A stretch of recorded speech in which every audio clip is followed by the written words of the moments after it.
house where 4 University of Idaho students were killed is being torn down. And this despite the families of 2 of those victims calling it madness. Nancy Liu is in Moscow, Idaho with the very latest. Nancy, set the scene for us. Well, Nick and Markie, this is actually happening early. We did not expect demolition to start until the top of the hour, and it actually started quite a few minutes ago. You can see that the whole front section of the house is almost gone.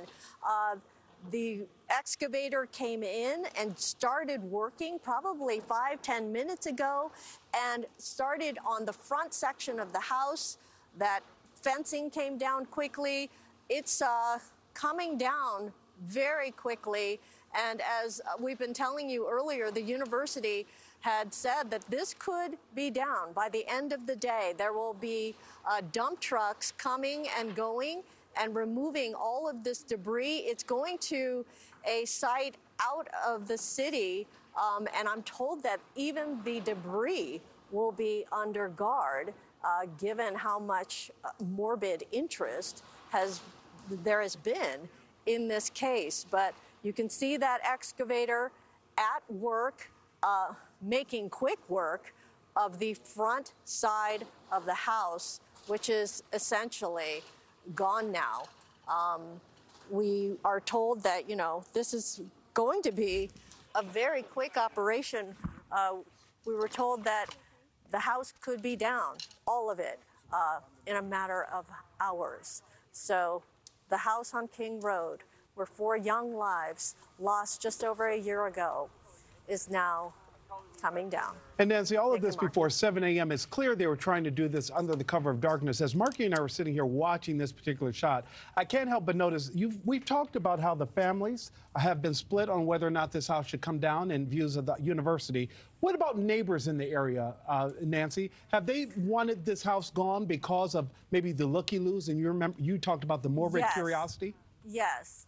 Yeah, our colleague Brian Netton, he was here last month at the 1-month anniversary of the murders, and the consensus and the feeling on campus has been that students do want to not move forward, but to grow forward and not forget what happened here, but to, move forward with their futures. And this is a grim reminder.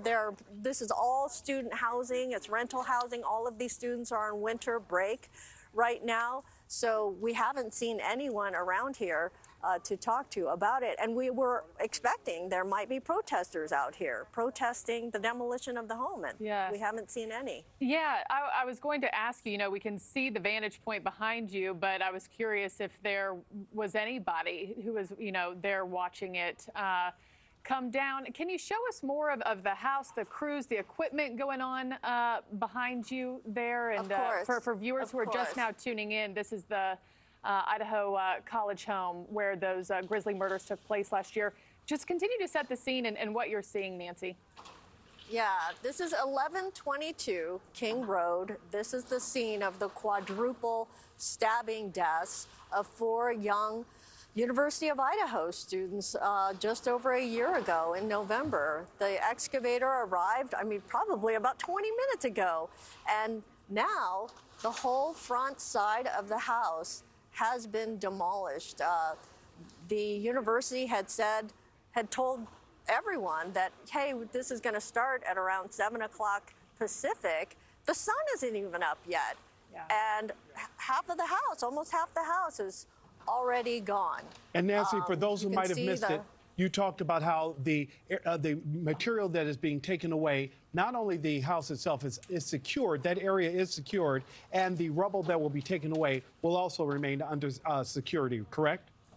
Yeah, I asked about that yesterday because this case has had so much interest nationwide, and there are a lot of true crime fans who have come who wanted to see the home for themselves, and that's why the home has been under guard at all times. But I'm told that when the debris is taken away, it's going to be at a site outside of the city, and it will be under guard for a time as well. But wow. Yeah, you can hear that house. You can hear Yeah. Thank you for watching. Go to newsnationnow.com to find NewsNation on your television provider. And don't forget to click the red subscribe button below to get more of NewsNation's fact-driven, unbiased coverage.